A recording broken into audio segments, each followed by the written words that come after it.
Então, gente, vamos falar da cinesiologia e biomecânica articular de membro superior, dando ênfase aqui a alguns pontos, né, que são pontos mais relevantes. Então, tem alguns pontos aqui que estão bem ligados à anatomia, outros pontos ligados ao movimento realmente. E aí, já começando, pessoal, um destaque que eu gosto de dar aqui sempre é para a musculatura do manguito rotador, né? É uma parte de anatomia, mas é uma parte de anatomia que é muito importante e que depois a gente vai aplicar aqui no movimento também. Então, sempre saibam, né? Decore, asterisco aí tem que estar lá na sua lista de material para revisão, quais são os músculos que compõem o manguito rotador, né? Forma mais simples, gente, se eu olhar a vista posterior, eu pego aqui como referência a espinha da escápula. Para cima da espinha da escápula tá o supraespinhal. Opa, saiu errado aqui. O supra. Para baixo dessa linha, né, da espinha da escápula, tá o infraespinhal. Então, aqui em cima o supra, aqui embaixo o infra. E abaixo do infra, a gente tem outro músculo que participa aí do manguito rotador, que é o redondo menor. A grande pegadinha das provas de concurso é justamente em relação ao redondo menor. Normalmente, o que as bancas costumam colocar é o redondo maior, né? Então, sempre lembrar que o músculo, né? E aí, essa imagem, só para a gente visualizar aí, menorzinho, o redondo menor, abaixo do infra, que vai ser o músculo que compõe o manguito. O outro músculo que vai compor o manguito, a gente já observa na vista anterior da escápula, que é o subescapular, né? Então, esse músculo grande aqui que está na parte da frente da escápula. Sempre lembrar desses músculos, então, pode fazer diferença aí para acertar as questões. Por enquanto, guarde eles aí, daqui a pouco a gente vai comentar um pouquinho mais sobre eles, tá? Um outro ponto que é sempre importante lembrar, né, falando já da cinesiologia, do movimento, e aí da articulação do ombro, e sempre dou ênfase para vocês que a articulação do ombro é a articulação que mais cai em prova de concurso, e na articulação do ombro, o movimento que mais aparece é o da abdução. A gente tem uma série de informações, né? Então, esse slide ele resume essas informações que são informações importantes, tá? Bem, a primeira coisa aí que a gente, para a gente pensar é o seguinte, né? Nesse movimento de abdução, o quanto de participação a gente tem da articulação glenumeral, né? Da articulação do ombro, o quanto que a gente tem de participação da articulação escápulo-torácica de outras articulações. Então, tá nesse primeiro quadrinho aqui, que tem essa bordinha amarela, tá? Na abdução, de 0 a 60 graus, ela ocorre unicamente na glenumeral, ou na articulação escápulo-humeral, né? Articulação do ombro propriamente dito. Quando a gente já ultrapassa os 60 graus, até 120 graus, a gente vai ter participação da articulação escápulo-torácica. Então, de 60 a 120, participa também a articulação escápulo-torácica. E na continuação do movimento, né, de 120 até 180 graus, entra também, além da escápula humeral, né, da glena humeral, além da escápula torácica, uma inclinação para o lado oposto do tronco, tá? Então, também tem essa inclinação. Então, o primeiro ponto aí de destaque é a gente tem que fazer essa relação com esses graus de movimento, né? Quando eu falar, então, de ADM, pessoal, eu divido de 0 a 60, de 60 a 120, de 120 a 180, de 60 em 60, né? Aqui, quando eu falar de ADM. E aí, diretamente relacionado a isso, a gente vai ter, né, o chamado ritmo escapulo-humeral, que é justamente esse movimento sincrônico que acontece entre a escápula e a glena humeral, né? E aí, em via de regra, né, quando isso aparece na prova, fala-se muito nessa definição aqui que está em destaque em vermelho no texto. Para cada 2 graus de abdução na glena humeral, observa-se 1 grau de rotação escapular, né? A rotação lateral da escápula, para que a gente consiga completar o movimento de abdução, tá? Então, esses pontos aqui a gente chama, né? A gente dá destaque. Uma outra forma que as bancas têm de comentar está aí nesse quadrinho já mais embaixo, que está escrito em azul. Portanto, durante o total de 180 graus de abdução do ombro, 120 graus vão vir, né, do movimento da glenomeral mesmo, e 60 graus vem do movimento da escápulo-torácica. Então, tudo isso aqui que a gente está falando está relacionado com amplitude de movimento. Agora, um outro ponto que as bancas podem perguntar é sobre a ação muscular. Aí a ação muscular ela já está nessa partezinha de cima, né? E aqui divide em graus diferentes, tá? Então, de 0 a 90 graus, os principais músculos ativos são o deltoide e o supra.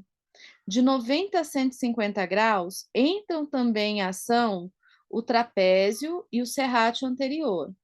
E de 150 a 180 graus, a gente ainda vai ter ação dos músculos espinhais contrários, tá? Para completar esse movimento de abdução do ombro. Então, chama a atenção desse ponto aqui, já vi muitas questões de concurso falando sobre isso, e aí é um tema importante de lembrar. Tá? Então, lembre sempre da ADM com todas essas particularidades e lembre sempre também da ação muscular que acontece no movimento de abdução, né? Só para a gente fazer um parênteses com a aula passada, vamos ver aí quem lembra. O movimento de abdução acontece em qual plano anatômico? Vocês lembram? Só para a gente completar aqui. O movimento de abdução acontece no plano frontal. Vamos ver se vocês já estão revisando aí os assuntos, né? Então, no plano frontal ou plano coronal. Porque também é outra pergunta muito frequente, né? As bancas relacionarem aí o movimento de abdução com o plano anatômico que ele acontece, tá? Guarde esse movimento, é um movimento que cai bastante nas provas. Um outro tema que vem aparecendo muito, né, que antigamente não aparecia tanto, é o tema relacionado à insuficiência ativa e à insuficiência passiva. Eu resolvi falar aqui de insuficiência ativa e passiva relacionada à articulação do ombro, mas também à articulação do cotovelo. Mas isso pode se aplicar a qualquer músculo que seja biarticular. Então, assim, esse princípio, né, de insuficiência ativa e passiva, ele está diretamente relacionado com músculos que são biarticulares, né, com músculo biarticular, ou seja, uma musculatura que cruza duas articulações, tá? Então, relacionando aqui, né, com o membro superior, tanto a cabeça longa do bíceps como o tríceps apresentam insuficiência ativa e passiva quando cruzam duas articulações.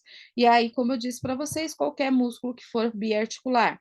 Poderia falar do quadríceps e dos isquiotibiais também, que seria, né, aí uma comparação, né, que caberia. Então, vamos lá, pessoal, esse conceito vem aparecendo, tá? E aí, presta atenção para ver se vocês conseguem entender que seria isso, né?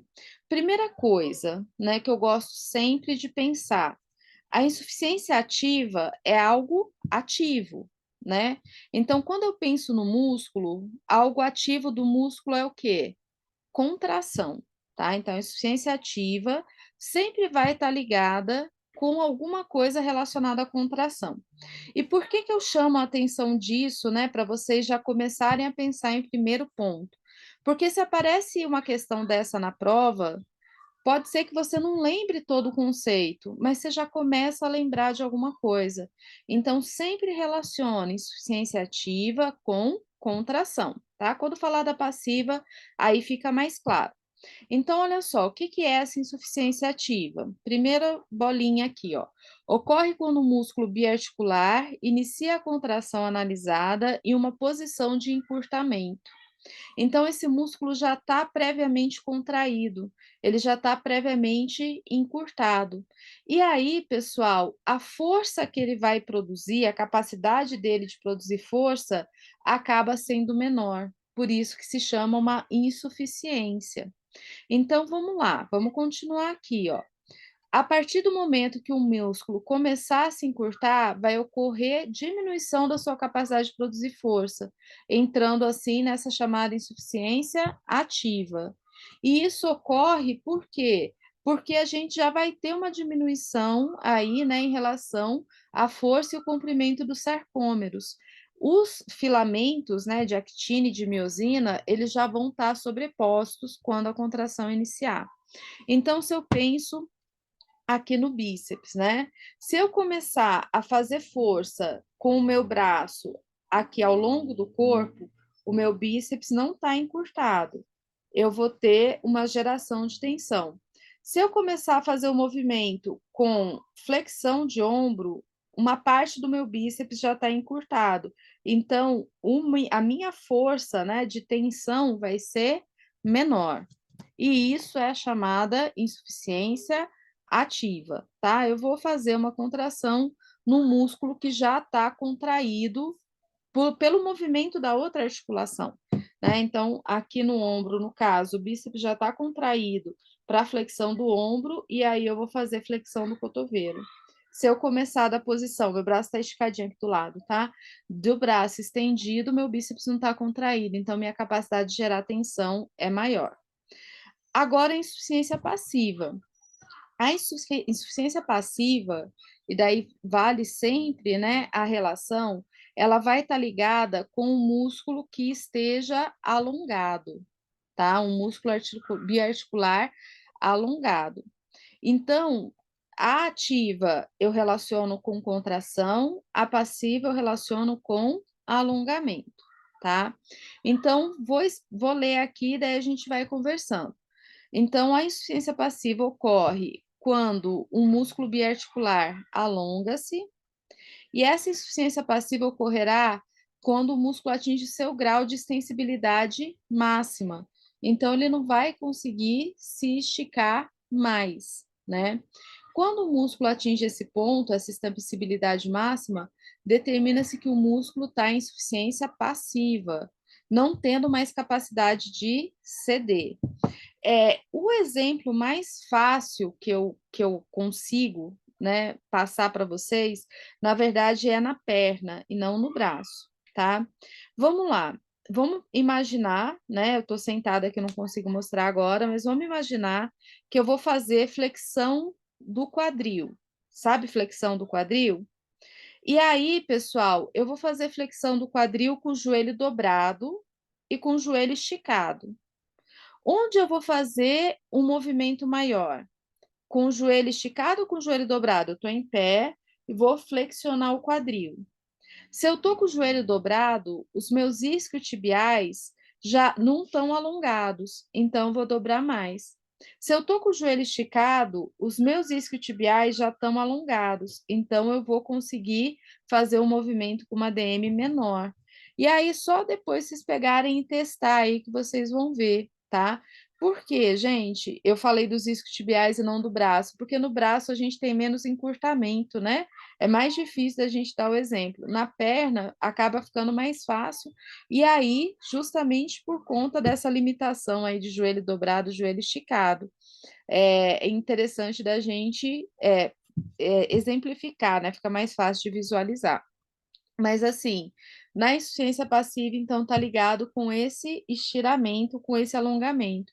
Quando eu tô com o joelho esticado e vou flexionar o quadril, o meu isquiotibial, ele vai ter um ponto de alongamento máximo. Claro que vai ter diferença de uma pessoa para outra, né, de uma bailarina para uma pessoa comum, mas a gente pode fazer essa relação, né, que fica mais fácil de entender. Então, essa questão, né, da insuficiência é algo que vem caindo muito nas provas. E a forma mais fácil que eu acho, né, a ideia que eu estou passando para vocês, de estudar é justamente comparar, né, a ativa, ou relacionar a ativa com contração e a passiva com alongamento, tá? E daí a gente vai ter essas insuficiências de capacidade mesmo do músculo, né?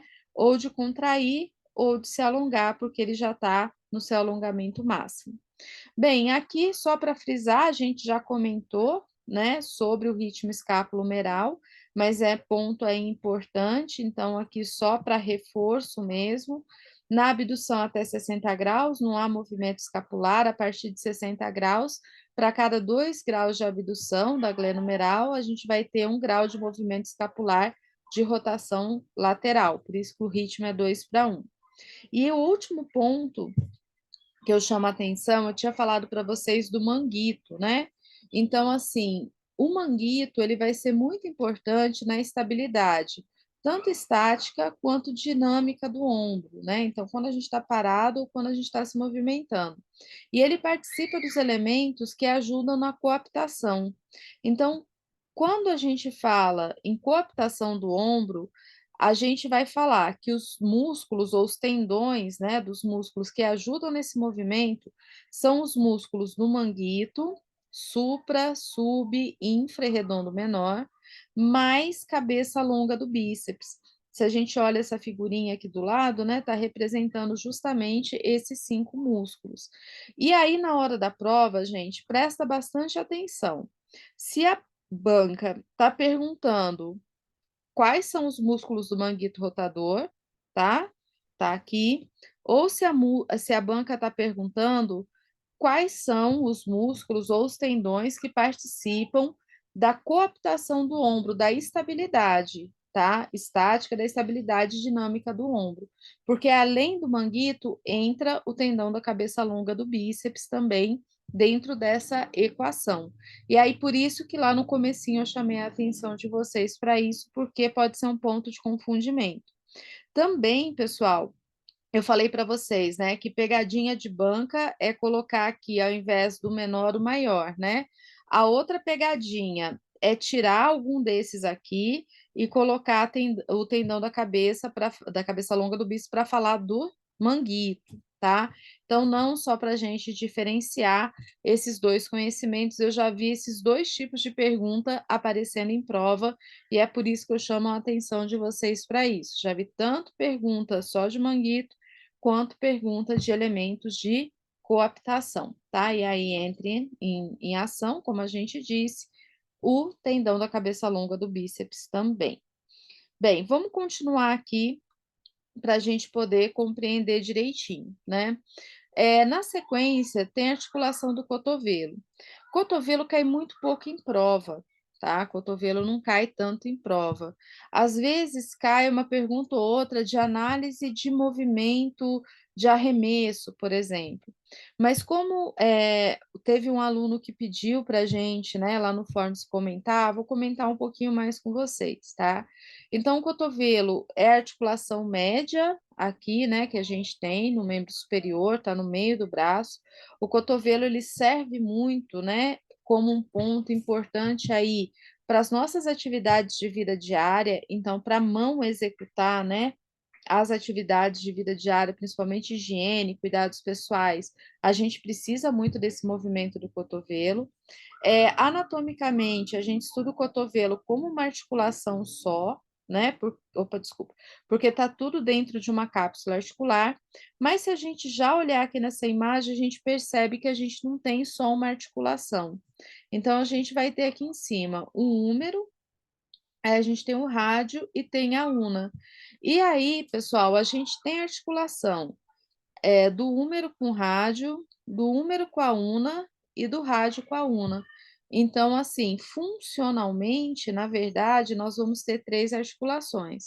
A radionar proximal, que é a grande responsável, né, que está mais ligada ao movimento de prono e de supino, né, pronossupinação, que algumas vezes a gente até estuda, né, que o movimento de prono-supino, na realidade, não acontece na articulação do cotovelo, propriamente dito, mas acontece na articulação do antebraço. Então, assim, na verdade,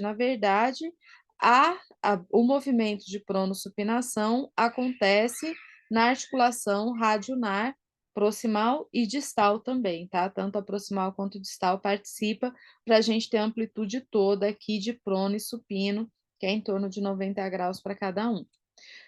E aí a gente tem a húmero radial, né, articulação do húmero com o rádio, participa do movimento de flexão e extensão, onde acontece o movimento de flexão e extensão, e a húmero ulnar, que também está ligado ao movimento de flexão e extensão.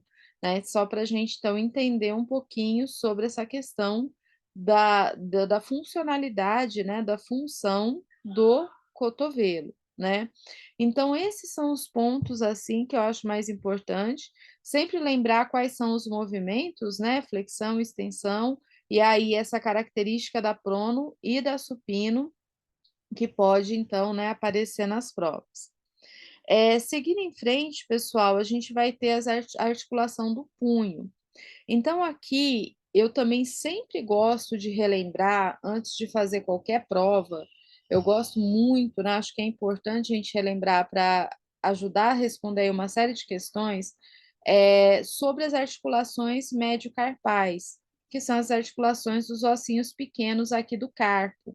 E aí a gente vai ter uma fileira proximal e uma fileira, distal. A fileira proximal está mais perto aqui do rádio da una e a fileira distal está mais afastada. E aí a gente tem, né, na fileira proximal, de lateral para medial, que é como costuma cair nas provas, tá?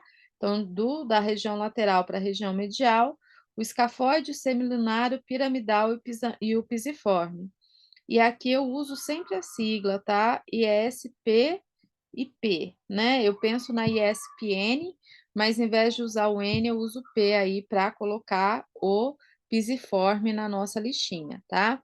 Então, escafoide, semilunar, piramidal e pisiforme. Já na segunda fileira, ela cai menos nas provas, né? A primeira fileira, a fileira proximal, aparece mais. Na segunda fileira, a gente vai ter o trapézio, o trapezoide, o captato e o amato.